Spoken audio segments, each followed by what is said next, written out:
Psalm 73, the Psalm of Asaph. Okay.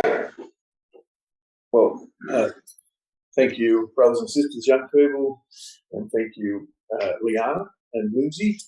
And how exciting to be in your new home. Very nice. Very exciting. Yeah. Round of applause. Okay, well, we're doing another, what I've called, I don't know if I've called it correctly, a psalm of depression, but it's psalms when people are depressed. And last time we looked at David, and he said some really intense things, didn't he? And we looked at that, and he was thinking a lot, he was saying a lot, he wasn't doing much, remember. He said all this stuff, which was pretty hard to read. He made us uncomfortable with a lot of what he said. We all sort of looked at it and thought, can you actually say that? Can you think that? And then there was that overlapping line between, what he was saying and the fact that it was the spirit of prophecy coming out of his mouth, and God was involved.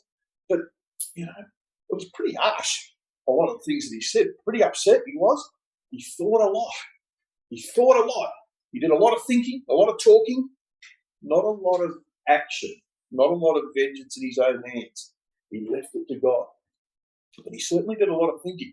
This psalm that we're going to have a look at, we're going to bump into somebody who they're so depressed, they can't actually think through the matter. They can't think through it. It's that tough. The situation they're in is that tough. They're not even, at least David was thinking it, he was saying it, he was expressing it. It was difficult, it was uncomfortable. But this person in this psalm is almost not able to, it's just too hard to think about. And we're going to have a look at what that is. Okay, so either David or Asaph is the author of this psalm. The two work together, and some feel that David takes credit for Asaph's stuff, or Asaph takes credit for David, or one writes as the other. They work together. Like 1 Chronicles chapter 29, verse 30, basically says that Hezekiah the king and the princes commanded the Levites to sing praises unto the Lord with the words of David and of Asaph the seer. And they sang praises with gladness, and they bowed their heads in worship. They did things together. So whether it's David or whether it's Asaph, one of those brethren is the writer of this psalm. What was one of the key verses that we referred to last class? Does anyone remember? What to do when you're depressed? Where to go? How to express it? What was one of the key verses? Does anybody remember? Rain.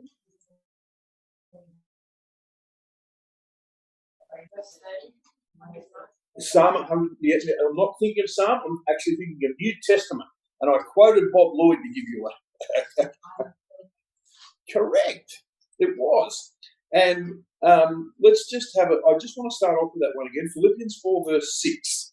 Let's just have another read of that, because this is where we discovered David was really going. This is what he was doing. Philippians 4, verse 6. Okay. Isaac, can you read verse 4, Philippians 4, verse 6 and 7?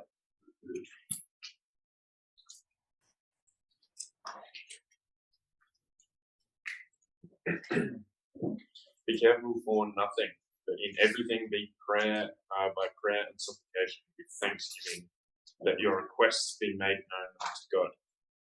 And the peace of God, which passeth all understanding, shall keep your hearts and minds through Christ Jesus. And Brother Bob loves to quote the J.B. Phillips version, which I'll read. Don't worry about anything whatever.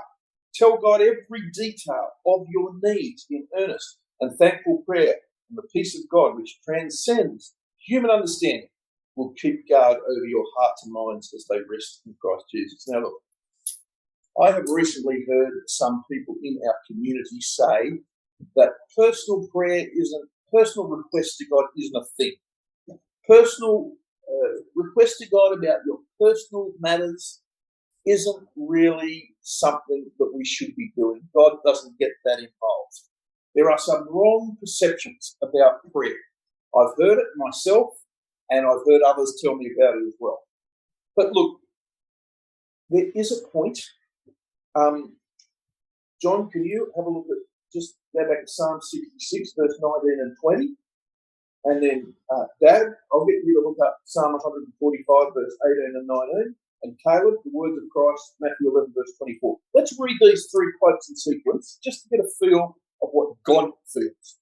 Okay, Psalm 66, verse 19 and 21. But verily, God hath heard. He has listened to the voice of our prayer. God attends to prayer. Blessed be God, which has not turned away my prayer from his mercy. That's pretty obvious. Okay, Psalm 145, verse 18 and 19, Dad. Yahweh is nigh unto all them that call upon him, to all that call upon him in truth. He will fulfill the desire of them that fear him. He also will hear their cry and will save them. He'll hear their cry. And what did Jesus say, Caleb? In Mark 11:24. Oh, sorry, did I say that? Mark 11, verse 24. Verse 24. For this reason I'll tell you, when you pray and ask for something, believe that you have received it and that you will be given whatever you ask for. That's pretty clear. Personal request is not a waste of time. Telling God what your problem is not a waste of time. Speaking to God about the issues that are bothering you is not a waste of time. David, the Old Testament, Jesus, they all agree. And I'm sure we all agree with that we should confide in God with our problems and God will hear prayer. But tonight, Asaph, he thought that he had a problem that was just too hard to work through. And look, I wonder how many people feel this way. So I'm going to do a survey. Now, what I want everybody to do, everybody keep your hands down. Don't put your hands up. Keep them down. Keep them down if you've ever said to yourself, this problem is too hard for me to think through. Keep them down if you've ever thought that. If you've never thought it, put your hands up. But if you've ever thought, this is too hard for me, keep your hands down. Oh, it's everybody. Well, that's great. Because sometimes we can become depressed about problems, and sometimes they are too painful. Sometimes they are too difficult. And sometimes they are too exhausting. And sometimes they're too much to think about. And that was the case for Asaph. Where's the verse? Where's the verse in our reading that says, Asaph said, I've got a problem, and I think it's too hard for me? Where's the verse in Psalm 73? Where is Asaph saying, I have a problem, but it's just too painful for me? It's too difficult for me. 16, Tilly? Spot on. Another version, I tried to think this problem through, but it was too difficult for me. Do you know this word painful? Just to give you an idea of what Asaph's talking about when he's talking about a problem that he's got that's painful. You don't have to look this up, but you'll be familiar with this. Deuteronomy 26, verse 6 and 7, about the Egyptians evil entreated us, as the children of Israel afflicted us and laid on us hard bondage, and we cried unto Yahweh, God of our fathers, and Yahweh heard our voice and looked on our affliction and our labour. That's the word painful. It's so laboursome, this issue. It's hard work. It's the word used of the children of Israel labouring for the Egyptians. That's what Asaph's saying about his problem in verse 16. It's hard work. In fact, he doesn't stop at hard work. He says it's too hard. It's too hard. It's too hard.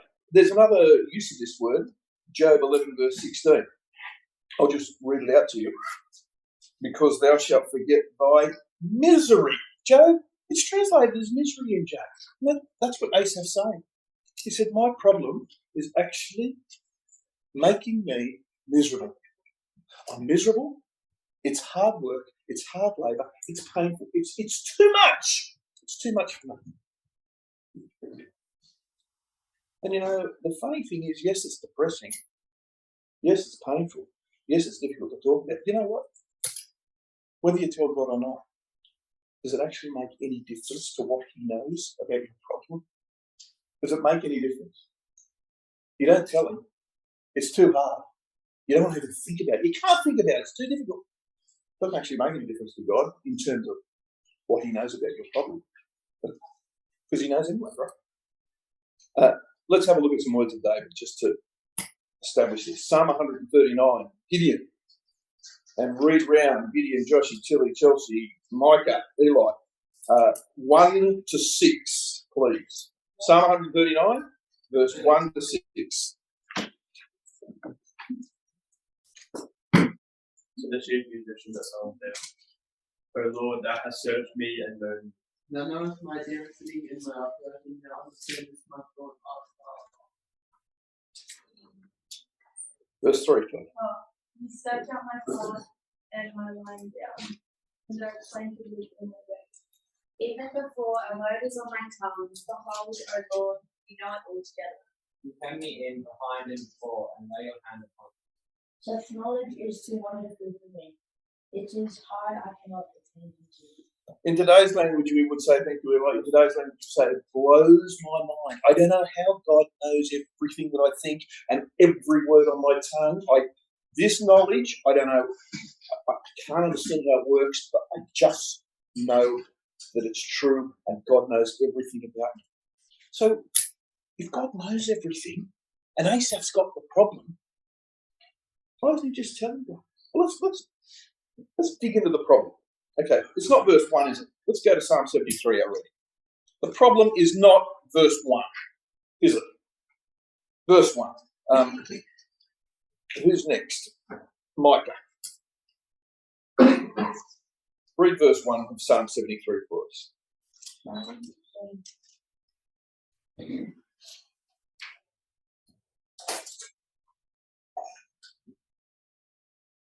Truly, God is good to Israel, to such as pure. Okay, that's not a problem. But verse 2, yes, God is good. Verse 1. Verse 2, here's the problem. I nearly slipped. Verse 2, but as for me, my feet were almost gone, my steps had well nigh slipped. Now, why had his steps nearly slipped? Why was he almost gone? Well, can I suggest to you, one of the reasons why his steps had nearly slipped is, I counted them up and there's no significance in this number, but I discovered, and there could be more, and I'm not saying there's not, there's 20, at least 21 things upsetting him that he can't deal with. Let's just have a bit of a look, because this is enough to cause him to slip. And it looks like it all because he well nigh slipped. Actually, before we count up those 21, I just want to talk about this word slipped. You know, it's the Hebrew word shafak. Sounds like he slipped, doesn't it? Hit the deck. Is that the sound of someone hitting the deck? Shafak. But you know what? Even though it sounds like you've slipped and hit the deck, the Hebrew gives an entirely different meaning to the word. And what I discovered when I looked this word up, that word slipped means to spill blood. And it's translated to gush out, to pour, to spill forth, blood. And I'll give you some examples. Genesis 9 verse 6 says, if you're going to shed a man's blood, a man shall have his blood, by man shall his blood be shed, for in the image of God made the man. Genesis 9 verse 6 uses the word shed blood for this word slipped. It's the same word. What about another one? Genesis 37 verse 22, when Reuben said, don't cast Joseph into the pit, don't shed his blood. It's the same word. It's the same word. Do you know the word shafak? It's used 115 times, and over half the times it's translated either shedding blood or spilling out fury.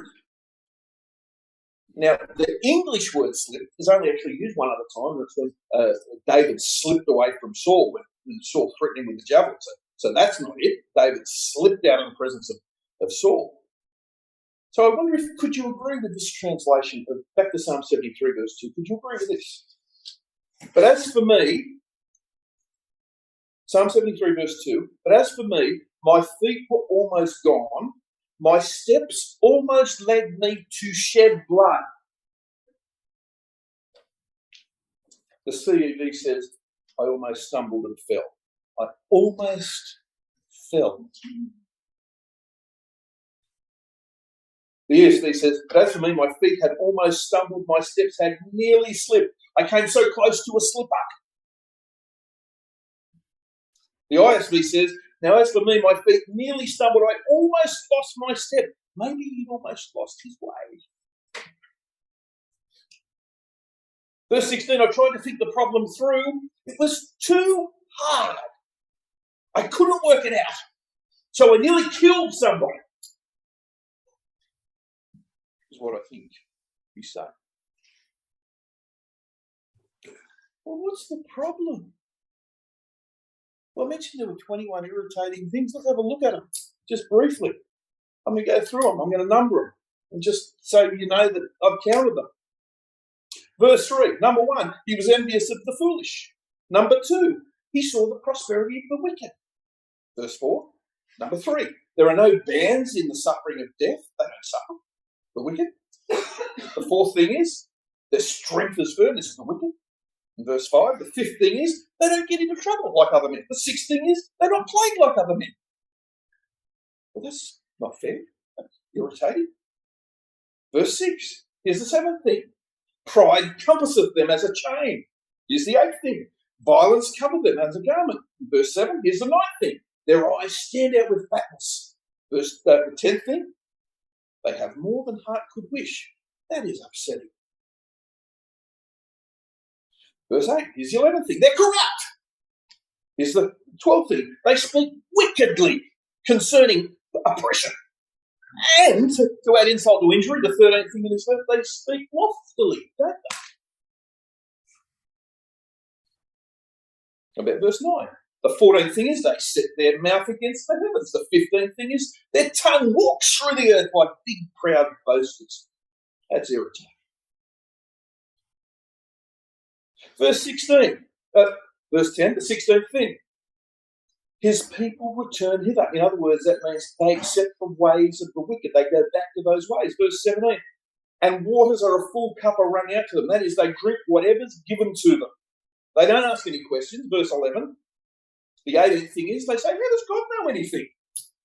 The 19th thing is they say, is there knowledge in the Most High? The 20th thing is they're ungodly and they prosper in the world. 21st thing is they increase in riches. Now, to be fair to Asaph, I've got to say, after reading those 21 complaints, what's right or just about any of them? You tell me which of his complaints you would consider to be unreasonable. You tell me why any one of those things are allowed to happen or are happening. Why should they happen? Why should any of those things happen? You tell me why thugs and criminals are travelling so smoothly and so beautifully, and me, the one trying to do the right thing, I'm choking. And it's because of this. It's because of this that it's so painful for me to even think about verse 16. And that's the reason my feet have nearly slipped. I've nearly killed someone over this. That's the reason my steps almost led me to shed blood. They're the reasons. You know that word, I nearly slipped? That word nearly or well nigh, I well nigh slipped, I nearly slipped. The word itself means, it's the Hebrew ayin, and it means to be nothing or not exist. In other words, there was almost nothing between me shedding blood and not shedding blood. There was nothing in it. I was there. I was going to do it. You know, it's used in verse 4. See where it says in verse 4? No bands in their death. See where it says in verse 5? Not in trouble. It's the same word. In other words, in verse 4, there is nothing to cause them to suffer. Verse 5, there is nothing to trouble them. There was nothing between me shedding the blood of someone and not shedding their blood. I was right there and I was ready to go. I just want to read, can I just read verse 2 to 12 from the Common English Version, because I think it gives this flow. Here we go, verse 2. I almost stumbled and fell, because it made me jealous to see proud and evil people and to watch them prosper. They never have to suffer. They stay healthy. They don't have troubles like anyone else. Their pride is like a necklace. They commit sin more often than they dress themselves. Their eyes poke out with fat. Their minds are flooded with foolish thoughts. They sneer and they say cruel things. And because of their pride, they make violent threats. They dare to speak against God and to order others around. God will bring his people back, and they will drink the water he so freely gives. Only evil people would say, God Most High cannot know everything, yet all goes well for them, and they live in peace. You can see he's pretty agitated with the state of how things are. But this is where it gets difficult for Asaph. And this is where it's going to get difficult for us. And this is where it's probably even difficult for God, because have you considered who are these people that we've just read about in verses 3 to 12? Who are they? Who are they? Have a look at verse 27. This is who they are. Who's next? Oh, Jaden, can you read verse 27, please? Of Psalm 73. This is who the people are. If you're wondering who are the wicked people in verse 3 to 12, this is who they are. Yes. 27, please, Jaden. Although they that are far from thee shall perish, thou hast destroyed all them that go off falling from thee. Did we read that correctly? They are the people who have gone a-whoring from God. They've been unfaithful to God. They're the brothers and sisters of the ecclesia who were faithful, and now it's in the ecclesia. Is that depressing? That is going on in the meeting? That verse 3 to 12 is talking about people who were faithful and now they're not by virtue of their behaviour, but they're brothers and sisters. How do we feel when the things that are listed in verse 2 to 12 happen to us or happen in our ecclesia or ecclesias? And what do we think about Asaph's response to this situation in verse 13? Have a look at verse 13. This is Asaph. I can detect the irritation, the frustration. He says, my heart is clean. Why do I bother having a clean heart? My hands are clean. I'm innocent. Why am I worried about having clean hands and being innocent? What is the point? I wonder if we feel like that sometimes. But would we dare to say to God what Asaph says to God in verse 14? Can you tell God what Asaph says in verse 14? Who's after you, Jaden? One of the 20s. Go 20. Verse 14. All day long I have been afflicted. Every morning I see punishment. And from the correct version it says, but God, you allow me to suffer all day long. Every morning I get out of bed, I feel that you punish me. That's not actually the correct version. It's another version. And I wonder sometimes if we feel trapped and like we can't say anything, because Asaph sure did feel trapped. And you know what? Asaph's not a whinger. He's not a big troublemaker. He's not a big complainer. Verse 15, I didn't say anything because I didn't want to upset anyone.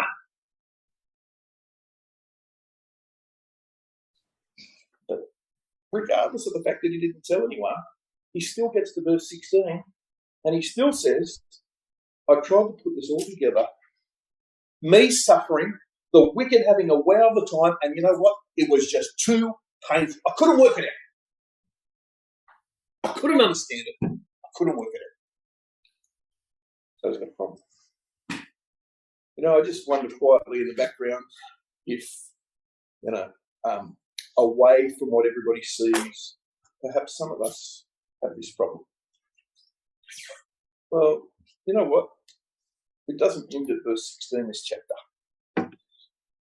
Verse 17 introduces us to a fabulous new word. It's the next word. It's the key word. What is the word that I'm thinking is so fabulous in verse 17? Anybody got any idea? Until. It's a key verse. It's a key word. It's a key thought. It's a key to the puzzle. He couldn't, and this is a big clue for us too. This is our key word to life here and to surviving. Asaph couldn't work. He couldn't think it through. It was too painful until something happened. So if anybody has ever had or think they'll ever have problems in their life that they can't work out, that are too hard, too painful, take notice of this one word. Because Asaph had problems that he couldn't work out until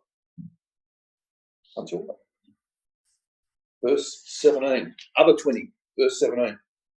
Until I went Oh, good pickup. into the sanctuary of God, then I discerned their end. In other words, Asaph tried to think through the problem. Verse 16, he couldn't do it. It's too difficult. Until he went into the sanctuary of God, then what happened? He understood. What did he understand? Well, I'm going to suggest to you, I'm going to answer this broadly and then in detail. Broadly, he understood everything. He understood reality. He understood God's view. I'll give you a little fun fact about Asaph. Let's turn up to 1 Chronicles chapter 16, verse 4 and 5. I think this is important to note. And Paul, could you read 1 Chronicles 16, verse 4 and 5? To set the scene for this amazing thing about Asaph. Verse 16, 4 and 5. He appointed certain Levites to minister before the ark of Yahweh. That's David appointed them. Yeah, go on. And to record, and to thank and praise Yahweh, Elohim of Israel. Who were they, Paul? Verse 5. Asaph, Oh, the chief. Next to him, Zechariah, the hill, etc. etc. Bunch of names. David appointed Asaph, who was the chief, but what did he appoint them to do? Please tell me. What does it say? What were they appointed to do? Minister before the ark of the Lord. So very interesting that Asaph actually worked in the sanctuary. Asaph was in the sanctuary all the time. Asaph was very familiar with the sanctuary. David appointed him to the job. He was there on a regular basis. I'd say daily, many times a day. He knew it like the back of his hand. He knew everything there was to know. He was the chief of it. So why does verse 17 say that it wasn't until he went into the sanctuary that he understood their end? Isn't it telling us? It has to be. It's got to be telling us that Asaph has never really been in the tabernacle. He says, until I went in there. So we read in Chronicles that he's in there every day, but this verse says, until I went there. It's suggesting he's never really been in there. how I read it. And, you know, I remember one of the quotes we were looking at when Brother Dave Richards was doing his subject of eyes, ears, and hearts was Isaiah 6, verse 10. And Isaiah 6, verse 10 says that seeing they will see with their eyes and hear with their ears and understand with their hearts. And I think what we're looking at here is this is the first time, the very first time he's ever been in the temple and understood with his heart and seen with his eyes. And why do I say that? Let's think about it. He goes into the temple, the tabernacle every day. He goes through the outer court, the curtains of the outer court. He comes in, and it's right in front of your eyes. You can't miss it. He's seen it every day, but never seen it. He's watched it every time he's gone in, but never realised. He didn't understand what was going on in his life until he went into the temple for the first time with understanding, because every other time he hasn't seen it. Otherwise, why would he be saying, I've never been into the temple before in my life, even though he's been in every day? What does he see the second he comes into the tabernacle? What does he have to see? He has to see, the first thing he has to see is the brazen altar, because that is right there up front, if you want to see the model of the tabernacle. You can't not see it, but he's never seen it. Tell me, it's a brazen altar. And I think this point came up recently in a study with someone or other. It's a brazen altar. It's an altar covered in brass. That's why it's called brazen. But the brass came from somewhere. Does anybody know where the brass came from? Oh, Paul, you've seen the notes. Let's turn it up. Let's find out where the brass came from. Okay, Lois, Numbers 16, let's read 5 verses, verse 35 to 40. And one verse, and Lois, and who's next after you, Lois? Over to Janet at the back, and then across to Bree and Joan Barry, Gaz, Cheryl, etc. Okay, Numbers 16, verse 35.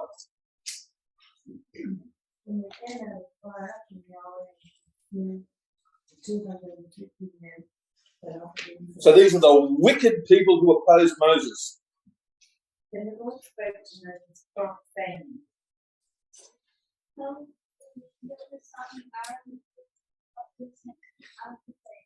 They're holy and the senses of these men who sinned against their own soul, let them be made in this image of Christ and his covenant to his own. Because the senses of their holy shall be a sign of the children of Israel.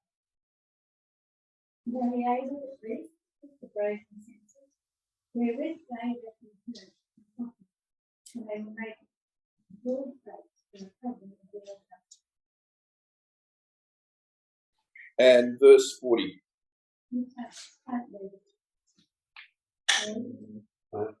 Verse 40, Gary. Right. To be a memorial unto the children of Israel, that no stranger is not seen of the parent come near to offer incense before the Lord, that he be nice for her, and as his company, as the Lord said to him by the hand of Moses. So where did the brass for the altar come from? It came from the senses of those wicked men who rebelled, who were covetous. They caused problems for Moses, they caused problems for God, and God wiped them out with a single fiery blast. Boom! And he said, go and pick up all those brass censers, make them in a place, and make the altar. And Asaph says, I couldn't believe it. I didn't understand what was going on, but I came into the temple one day and it hit me like a ton of bricks. The brass on this altar used to belong to 250 men who were wicked, and God wiped it out in a single blow. And as he walked, you can imagine him walking through the doors, and he's confronted by this large altar, and it hits him like a ton of bricks. God deals with the problem. Bad behaviour is never missed by God. Bad behaviour is always running on a very limited time frame. God is always in control. And next to the brazen altar is the laver. Now the laver is a big basin of water. It basically is there for cleaning. That's what the laver's all about. It holds water, cleansing is required. And suddenly Asaph is starting to see, as he comes into the temple, he realizes what the key to his life is. We can talk about problems. You can talk about problems in your life and you can tell God. And you can tell God, please deal with my problems. But did he realize that his problems were actually preparing him to meet God? Did you realise that? I think you realise that. You can ask God to deal with your problems, but your problems are helping you to meet God. And he has to walk past the laver. If he wants to get up to the most holy place, he's got to walk past the laver, he's got to walk past the altar, and he's got to realise God is in control. If he wants to meet God, he needs to know that God is preparing him. There's problems left and right, but there's evidence that God is in control and dealing with it. And he's waiting, and God's up the end. You want to get closer to God, you come into the tabernacle, you go past the evidence that God deals with problems. God's waiting for you up the end, waiting to meet you. He'll meet you in the sanctuary, nowhere else. And where did God meet the people in the tabernacle? Where was the spot he met the people? Anybody know? Sorry? What was it called? Exodus 30 verse 6. God says, I will meet you at the mercy seat. Where's the mercy seat? Jesus. Let's quickly turn to Romans 3 verse 24 just for a glimpse on this concept. Cheryl, Romans 3 verse 24. And who's after you, Cheryl? Linda, verse 25.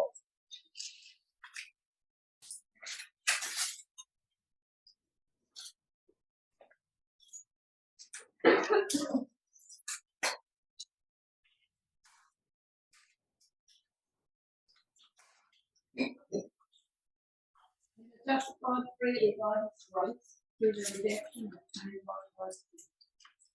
When God put forward a propitiation by His blood to be received by faith, this was to show God's righteousness because His divine forbearance He had passed over to His sins. So, what is this verse telling us? How do we get to meet God? How do we get to be justified? How do we get to be a part of it? What does verse 25 tell us? How it works? How does it work? Verse 25 says, God set Christ forth to be a propitiation. How?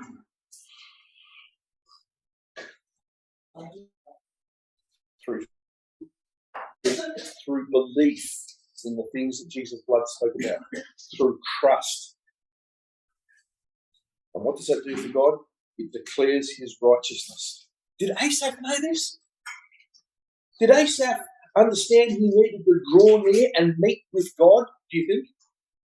Did Asaph understand that he had to trust in God? Did Asaph understand that he needed to declare all God's works righteous? I think our questions about what Asaph understood are answered in verse 28. Mike, Psalm 73, verse 28.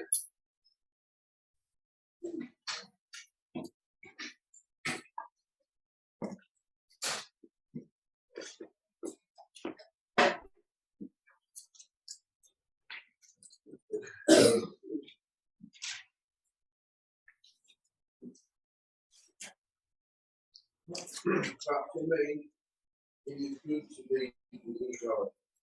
I have made the Lord God my refuge, that I may tell of all your works. Asaph understood that God was in control, that he needed to trust in God. He needed to declare all the works of God. And all of a sudden, the story changes. Nat, Psalm 73, verse 18, 19, and 20. You want to read all three or? Yeah, well, no, one verse each, yeah. 18. Surely thou didst set them in smitten places, thou cast them down into destruction.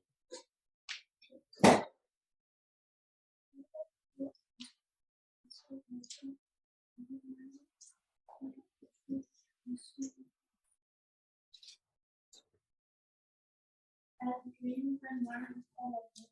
So, O Lord, when thou wakest, thou shalt despise them.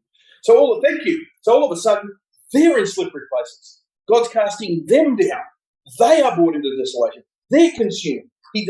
God despises their image. And it wasn't until that he went into the sanctuary that he discovered that God was in control and God would bring about the end of the wicked. Up until then, he was angry. He was bitter. He was depressed. He couldn't work through his issues. He was being ignorant and angry. Verse 22, he says, I was foolish. I was ignorant. I was like a beast. And all of a sudden, he thought, what am I doing? All these 21 things I'm complaining about, God can fix it up in one fiery blast. Suddenly he realised God's in control. All I need to do is tell him what my problems are, trust in him. I go into the temple, I realise God's in control. I'm surrounded by chaos and disaster. God's in control. I can see the end of wicked people. This is what God does to wicked people. He absolutely has it sorted.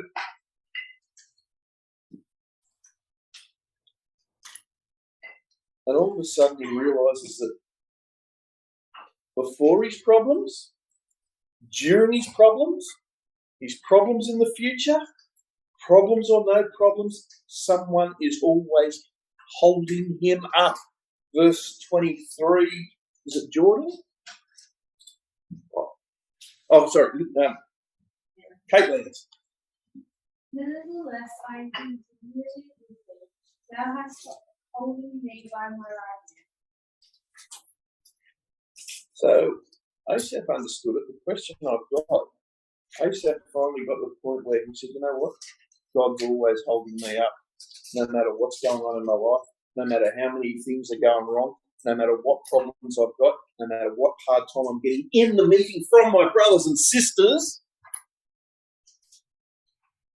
I wonder if we truly know that God is holding us up, working with us, holding us by our right hand. When is he doing it? When is he doing it? Verse 24, Matthew. This is when God is holding us up. When we have problems and we're depressed and we can't even think through it, but we finally realise that God's in control and we realise in one fiery blast he can take care of all our problems, and then we understand he's actually holding us up. When is he doing it? Verse 24, Matthew. Oh, Jordan. Very gentlemanly, Matthew. Thou shalt guide me by So he's doing it now. He'll guide me with his counsel. And forever. He'll receive me up in glory. When is God holding us up? When is God in control? When is God looking after our problems? When is God answering our problems? When is he taking care of business? When? Always. Now and forever. You know, David used very similar words. And David said in 2 Samuel 7 verse 22, you are great, O Lord God, there is none like you, neither is there any God beside you, according to all that we have heard with our ears. And David said these words to God when God gave him the promise of 2 Samuel 7 verse 12 to 16. And we know that one well. But verse 26 is sometimes where we get to. Let's hear verse 26. So back to you, Isaac. Oh, who? Oh, Matt. Oh, after letting Jordan go. All right, verse 26 of Psalm 73. My flesh and my heart may fail. God is the strength of my heart, my fortune. Now, sometimes you can get to that state with your depression. You can feel, so down about it. You can say, look, my heart, and I'm just over it because of the problems. And look, if we're relying on our heart and our physicality we don't need to be stuck, because verse 26, the rest of the verse, God is the strength of our heart and our portion forever. So even if our own system, our own heart, our own flesh fails, God is the strength of our heart, our portion forever. Listen, don't stray too far from God. And what happens if you do? Isaac, verse 27. For lo, they that are far from thee shall perish. Thou hast destroyed all them that go upon them from thee. So look, here's the take home. We're not really in the tabernacle if we don't understand the end of the wicked. If we don't understand that our problems are actually preparing us to meet God.